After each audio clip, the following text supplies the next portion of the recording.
Good evening and welcome to all the participants joined in the daily virtual program on work-life balance conducted by Professional Enrichment Committee of Institute of Chartered Accountants of India in association with Heartfulness Institute.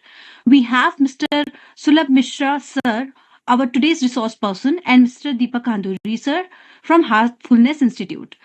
With this, I'm introducing our today's resource person, Mr. Sulabh sir. Surapsa has been a dedicated heartfulness meditation trainer since 2010 and has been practicing meditation since 1999. His deep commitment to heartfulness and personal development is reflected in his entrepreneur and endeavor and professional achievements. Sulabh sir is the founder and chairman of several paramedical institutes. He is also running Brighter Minds, a cognitive development program designed for children and seniors since 2017.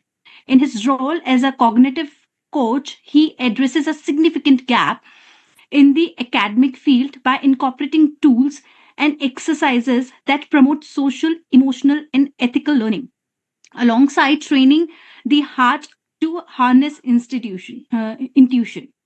Before embarking on his entrepreneur journey, Sulabh sir gained extensive experience in the IT sector, where he managed IT projects for healthcare clients. His diverse background and holistic approach to cognitive and emotional development makes him a distinguished leader in his field. With this brief introduction, I would like to welcome Mr. Sulabh sir and handing over this session to him. Over to you, sir. Thank you. Thank you, ma'am. Hello, everyone. Welcome to this program on work-life balance. We are running a series of leading with intelligent heart. As part of this work-life balance program, we want to showcase, with the help of neuroscience, where brain is limited in its approach. If we only and solely rely on our brain, where do we find the shortcomings? So if we are able to incorporate this ability to use our heart as well, this program aims to raise this conviction that leading with heart can bring better balance in your life. So before we begin this program, I would like to invite you all to connect with your heart. We call it centering. So let's close our eyes and gently bring your attention to your heart.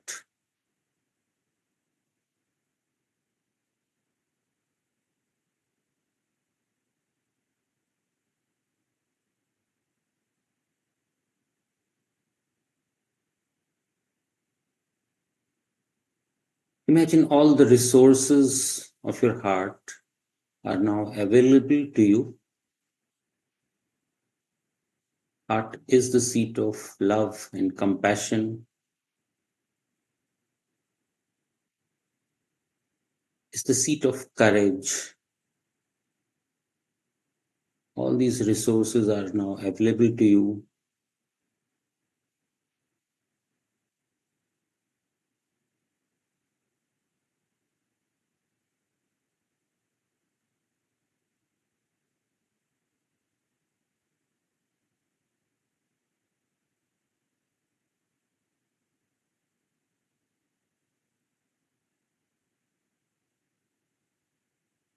Feel this connection strongly.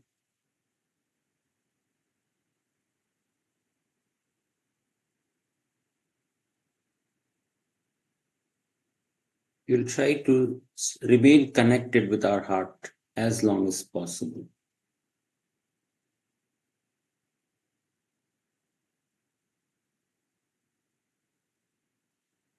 Let's begin our program.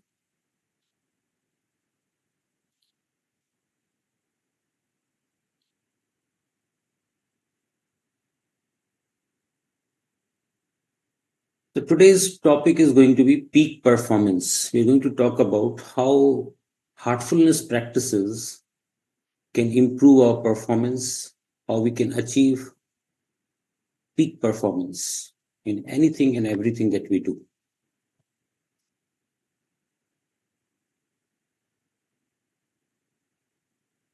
So in today's VUCA world, volatile, uncertain, complex, and ambiguous world, we all see that work is demanding. There is high performance desired and expected. I guess everyone agrees to it, right? Now, just reflect a minute. What did it feel like when you were performing at your peak? Just think of your feelings. Come up with the feeling words that can describe your condition when you were performing at your peak. I'm sure 2-3 words come to your mind, right? Now, think of that condition when you were feeling let down, you were not able to perform your best. So, what was preventing that peak performance? Just recall those moments.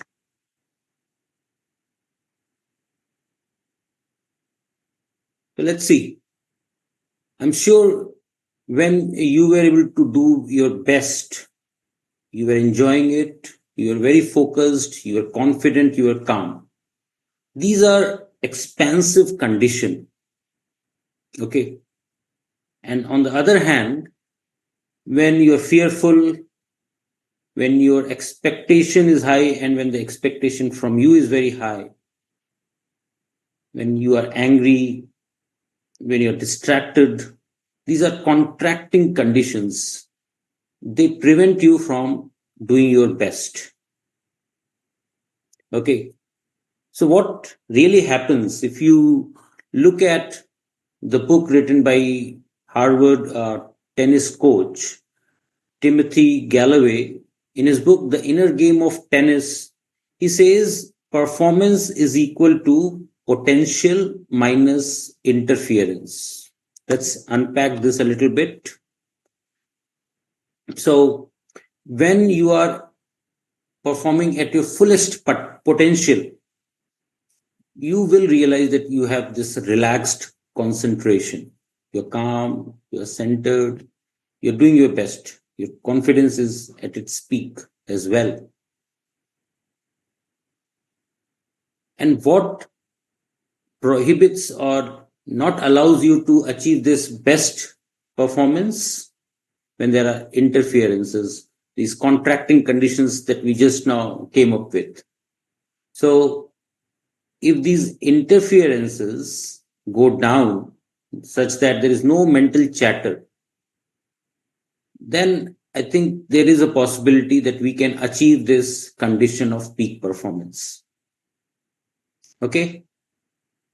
So how heartfulness helps us in achieving this condition? If you see, when we meditate, we are asked to relax and focus on this idea that the source of divine light is present in my heart. And you're also suggested to invite this yogic energy into your heart. This transmission will help you meditate deeply. Okay, so this is the help that heartfulness provides when we meditate. And then there is another technique, very potent technique called cleaning, which helps us reduce or remove the interferences that reduces our potential. Okay, so let's understand this interferences first from the psychology point of view. Okay, so what the subconscious system tells us, these chatter are just a symptom. They are on the surface, they are just 5% of the real issue. The cause is the impression. The impression that have formed in our system, they are 95% of the time driving us. Let me give you an analogy or a small, in the form of story, so that it is more clear how these impressions are formed and why we are saying that they are the real cause of all this chatter that we become aware of during meditation also. So let's imagine that you and your friend are 5 year old. Okay, uh, you don't know what is a rose yet. So one day while you are playing in a garden, you see some red flower in a corner. Both of you are intrigued and both of you run towards it. Your friend reaches there first. He or she plucks that flower, but because it's rose, she gets pricked by it. Blood starts oozing out. And in that hurry, she also sniffs that rose. The pollens in the flower goes in her nose. She starts sneezing. Okay. It's not a good experience, right? Now she goes back home with the flower in her hand, tells to her parents that she got this prick, it's bleeding. And the parents at that moment, they were preparing for a guest. Now they got irritated. Why? Because she has brought one new work now for them. They are getting distracted. They are short of time, but now this new issue is there. So one of the parent slaps the child. Why did you put your hand in this place and you got into trouble? So many times we have told you not to do such things. Now tell me this, is this child ever going to like Rose? This experience that she had is most likely to cause her to dislike roses. On the other hand, let's say in your situation, when you plucked that rose, you did not get the prick and you sniffed it from a distance. So you liked the smell, pollens did not irritate your nose, you liked the touch of the petals. So this is a positive experience. And you also take this flower back home. But in this time, what happens is your parents actually appreciate that you brought this flower. They are also preparing for a guest who is about to come. But what they do is when the guest arrives, they tell, see, this child uh, also contributed in welcoming you. She brought or he brought this rose for you. So child is liking all this attention, all this praise. So what is going to happen? In this case, he or she is going to like roses. Maybe it will become her favorite flower or your favorite flower, right? So this is how we form our likes and dislikes. Now, we are not saying that one situation is bad or the other situation is good. We are both conditioned by our likes and dislikes. Let's see another example. Suppose two children are born in a hospital. Okay, one child goes to a slum, and this child is raised and brought up in the slum. The condition that he or she will face will be such that he or she will think that it is a do or die. It's a dog eats dog world. You have to protect and take care of yourself. You have to steal from others. That's how you can survive. He or she is always watching parents fighting with each other. That's the most likely scenario I'm talking about. Okay. Things can be different, but here we're talking about what most likely will happen. And in another case, the other child is taken to is a professor's child. He or she is taken back to the university where the environment is such that everyone is talking about studies, about higher studies, about their career. So this child is raised in this environment where study is given importance. Okay. Education is given importance. This again is still different from a child born at a home where a lot of importance is given to money, isn't it? So our environment conditions us, and what heartfulness says, this conditioning limits us. It doesn't allow us to realize our full potential.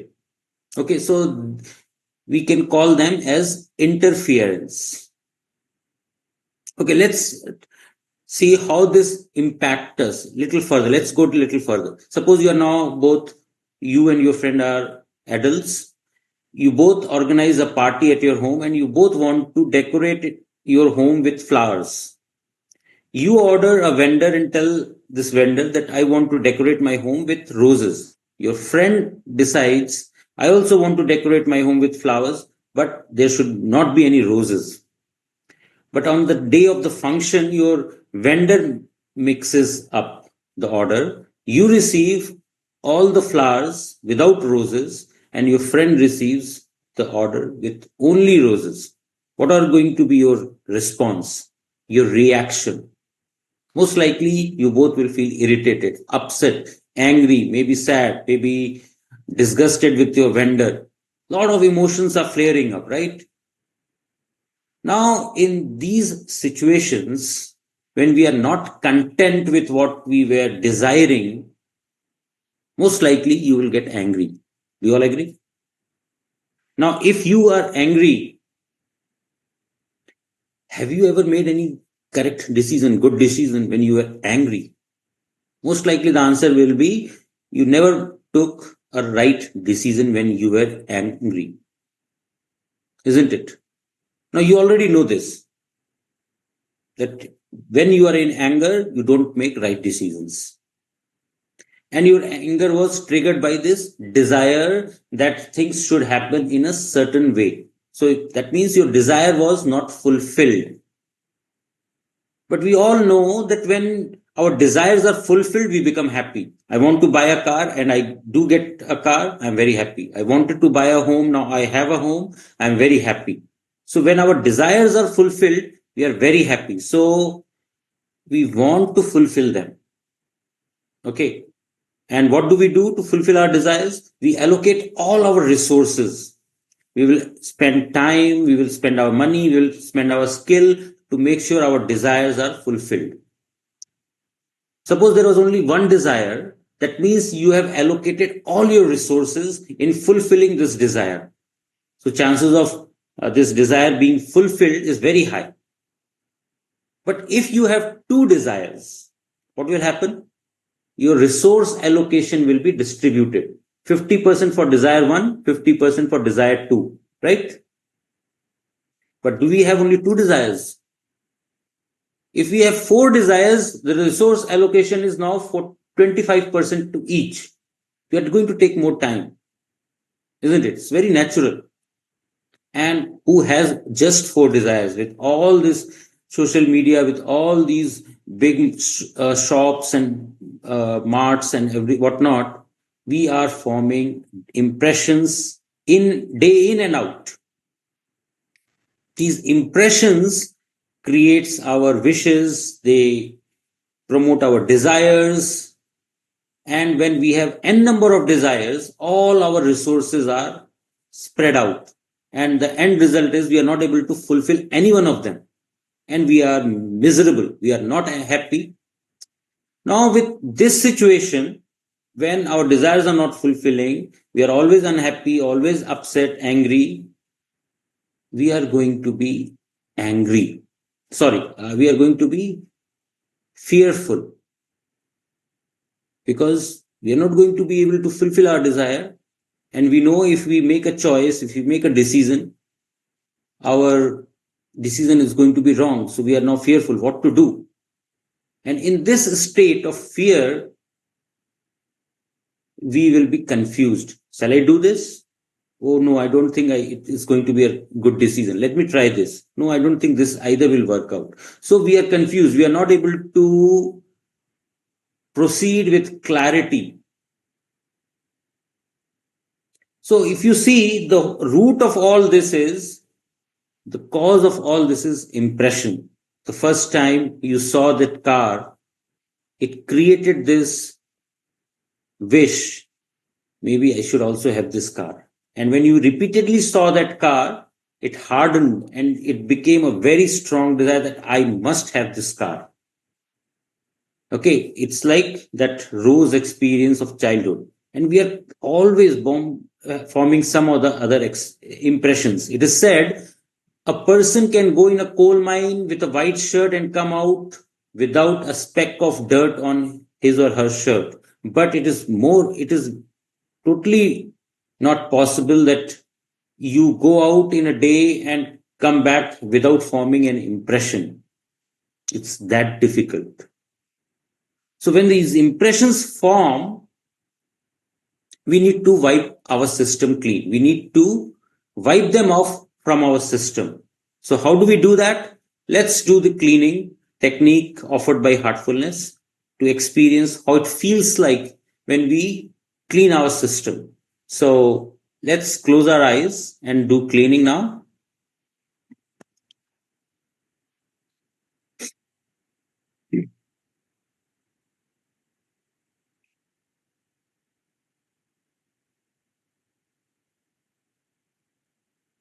We will use what we call Sankalp Shakti.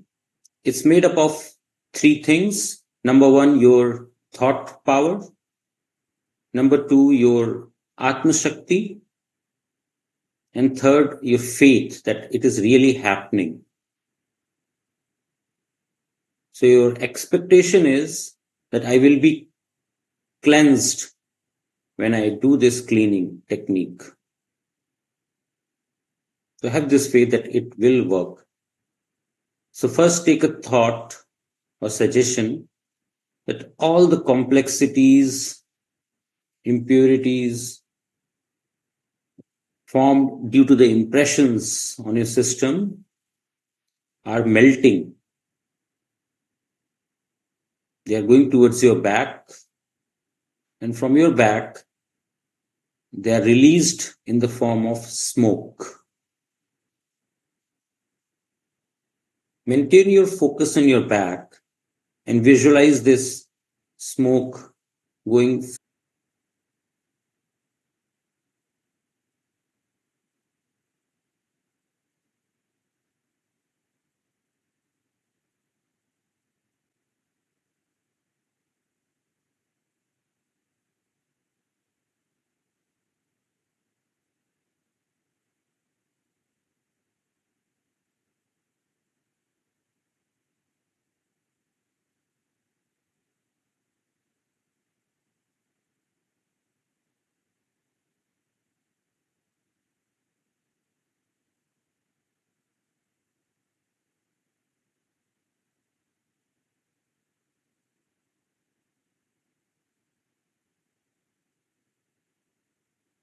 Your entire spine is getting cleansed, all the way from your tailbone to the top of your head.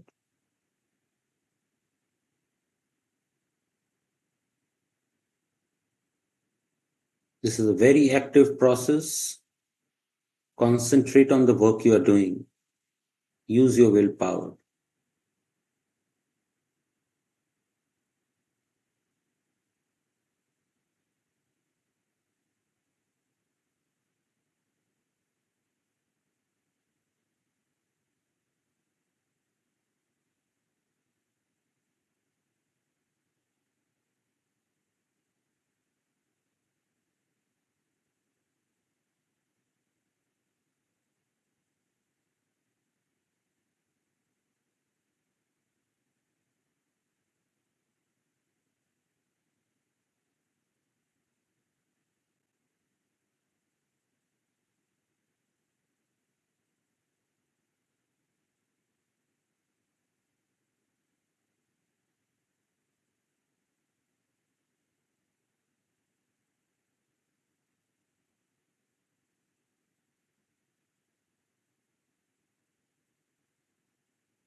Gently taper off the smoke.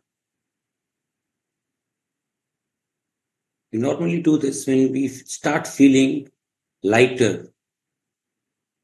And we do this cleaning before dinner.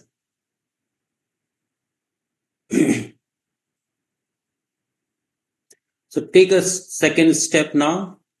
We will, in this second step, make a suggestion or make a sankalp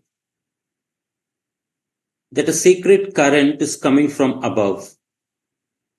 The sacred current or divine light coming from above is entering our system from the front, and it is pushing away any residual impurities or complexities. Imagine this sacred current is filling up in your heart.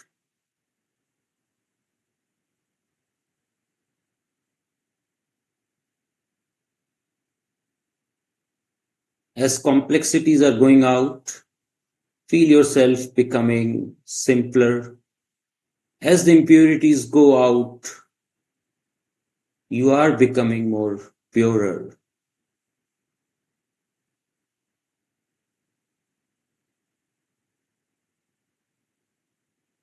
Believe that your heart is becoming a sacred place.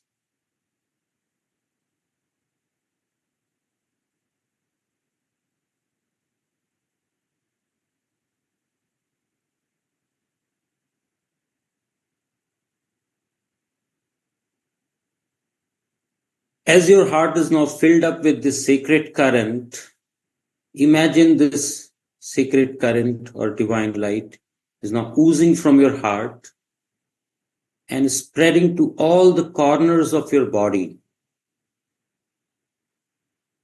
As blood flows from heart and reaches all the corners of your body, similarly, the sacred current is reaching all the corners of your body, to the end of your legs, to the tip of your hands, to the top of your head.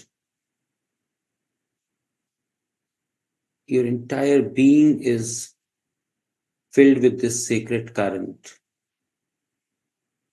where each and every cell is now purified. Imagine your cells getting saturated with this sacred current.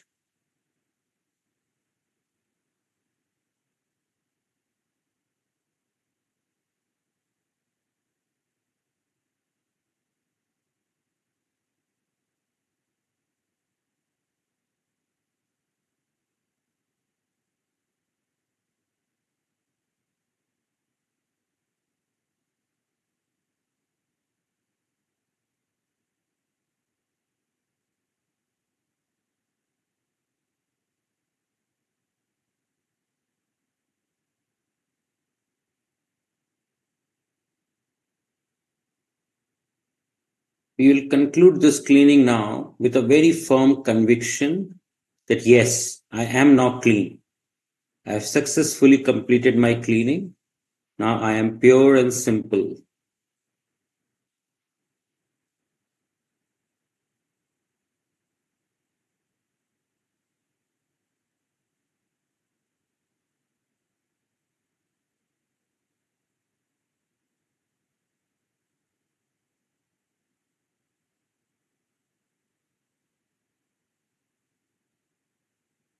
Let's continue with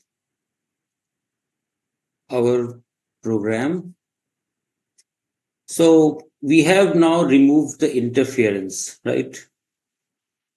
Let's meditate now to realize our full potential. Now, Upanishads, our sacred text, say that meditation helps us to realize our inner wakefulness. It helps us to expand our consciousness. Okay, the way Vivekananda explains this is he says that the available consciousness that we have is a very thin film. Okay, and above this film, we have a super consciousness, we have a sky of super consciousness. Okay, and below this thin film, we have an ocean of subconscious.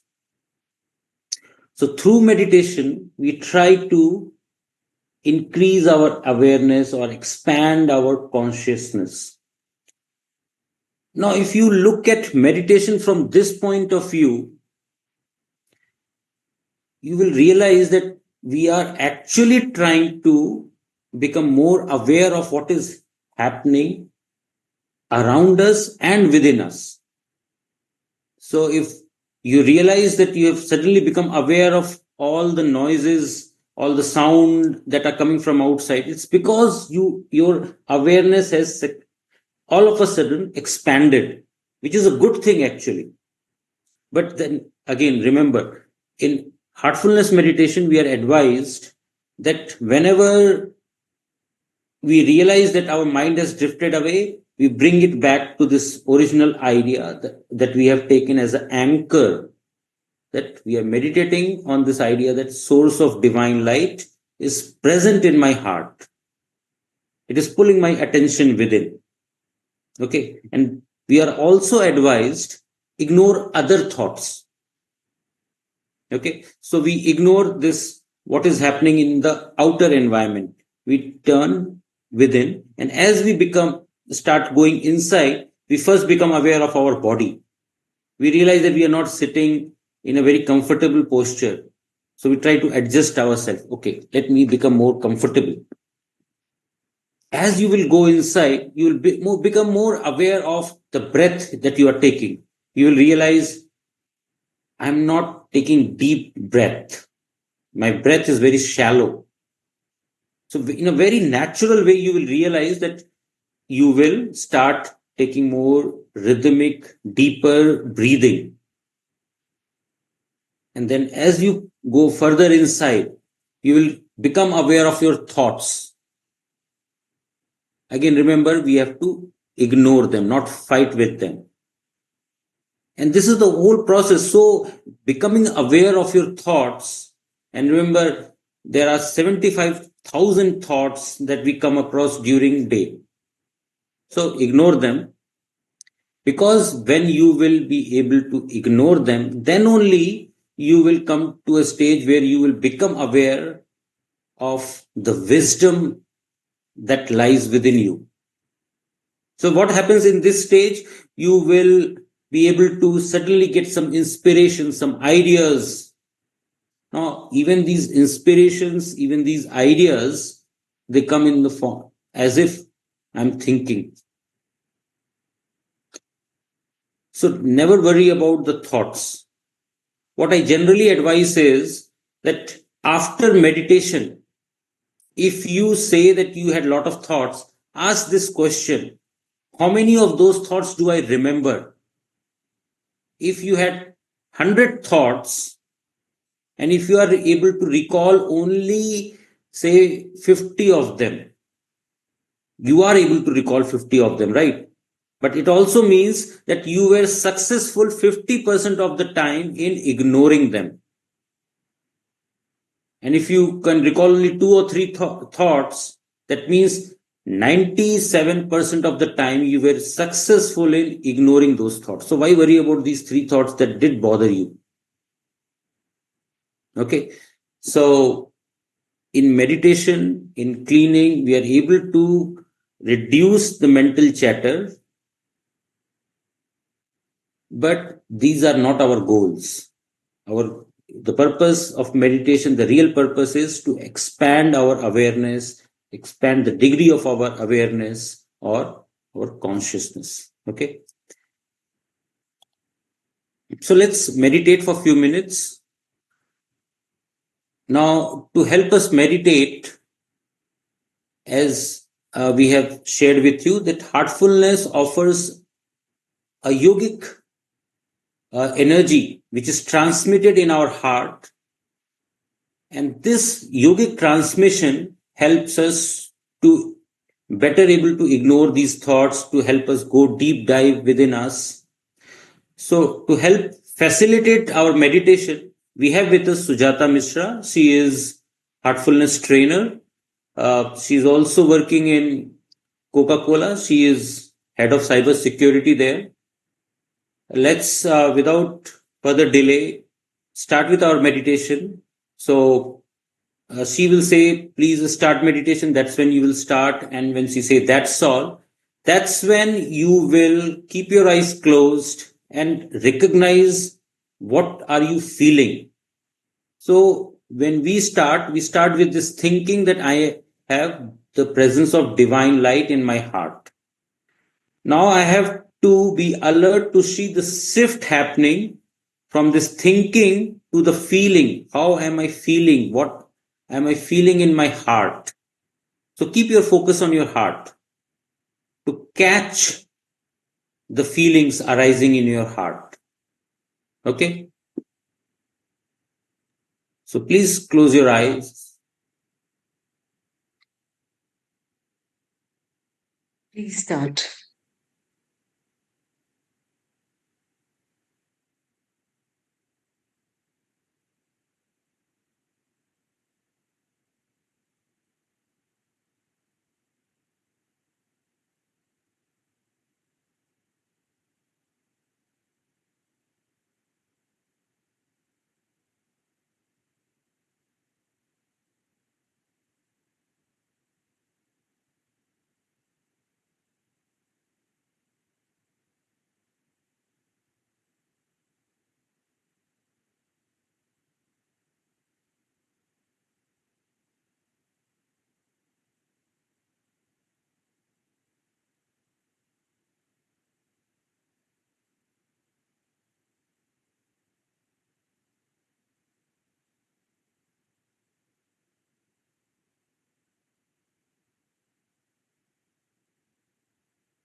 Sal, please continue to sit for 1 more minute and observe your condition.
We have a few questions here.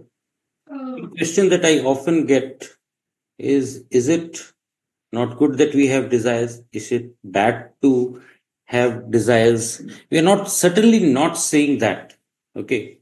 We are only saying that manage your desires. Try to bring a balance in them.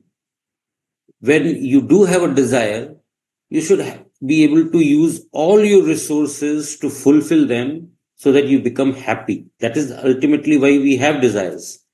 Because when they are fulfilled, we become happy. So the real purpose here is to be happy, isn't it? And a more uh, smart way to stay happy would be to take one desire at a time, two desire at a time, fulfill them, get over with it, then have another desire. So managing desire is what we are talking about, balancing, bringing a balance in this. Okay. Another question that we have is, are there specific brain mechanisms behind work-life conflict, and how can we manage them to avoid burnout? Okay, so if you see, during the day we are working, okay, and here I'm going to suppose that this is how the work life is. And when we say life, we're talking about the family life. This is how we will make the assumption and try to understand what is happening in our system. When we wake up in the morning, very naturally, our brain will release certain hormones, certain neurotransmitters, which will make us more alert and active. These are epinephrine. They will in turn release some cortisol, which is stress hormone. So very naturally, it will be released so that we become more alert, active, so that we can focus better. Okay. Now, as the day progresses, our system is gaining more and more focus, strengthening up. But our natural system is also designed, and the way it works is in the evening, when sun sets, our body has internal biological clock. It's called circadian rhythm. This circadian rhythm is designed to reset our this morning active system, which is known as sympathetic nervous system or fight or flight response system. So, in a natural way, when sunset happens, our brain will get a signal from the eyes that it is time to reset this sympathetic nervous system and activate parasympathetic nervous system. Okay. But nowadays we are continuing to work late hours, even in the evenings, 8, 9. There is no end to work now. So when we are continuously working, we are demanding our sympathetic nervous system to stay active. And when it is active for such a long time, it becomes hard for our internal system to reset it. And because of that, we end up having burnout. So we are not able to properly rest and digest, because to rest and to digest, we need this parasympathetic nervous system to be activated. So if we do cleaning technique in the evening, or if we do anything which will help us this parasympathetic nervous system to get activated, our digestion will be better, our sleep will be better, and that's how we can avoid burnout. Okay. Next question. How do social interactions at work differ from those in personal life in terms of their effect on the brain, particularly regarding stress or relaxation? See, we all have a different mask in different situations. The way we interact and behave with our spouses is very different from the way we interact with our boss. And it is yet again different when we interact with our peers. And it is again different when we interact with our subordinates. Our mask, we keep changing our mask according to the situations. So if we restrict ourselves to our social interactions at work, we will be either interacting with our boss or our peers or our subordinate. So we will be masking ourselves. Our real self is hidden behind this mask. How we want to project ourselves in front of our boss or to our peers or to our subordinates. Now, in doing all this, it requires mental resources, and we do get tired. Okay. So when we get tired in terms of exhausting up all these resources, we are not trying to stay as one whole piece. So the advice that what heartfulness advises us to bring out your true nature and be who you are at all circumstances.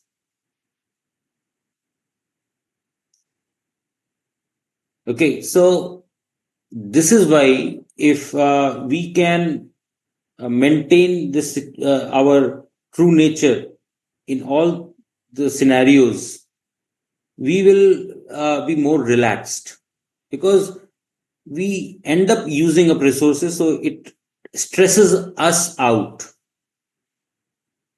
because somehow we feel that we have to conform to this particular standard, and this is how I must behave with my boss, this is how I must be in front of my boss, in front of my peers. And this is the reason we see a burnout and stress. So when we do our cleaning, right, again, the purpose is that we want to integrate ourselves. We want to expose our true nature by cleaning off all these layers of conditioning, which provokes us or triggers us to behave in certain way in certain situations. When we are able to do this, we see that we are relaxed under all circumstances. So I hope this answers the question. Thank you for your time today. Thank you very much. Thank you so much, sir. Thank you so much for delivering this wonderful session and making this session very insightful. I also thank to all the participants who have joined the session, and also thanking to Deepak sir, who are being with us throughout the session. With this, we are concluding this session. Thank you all.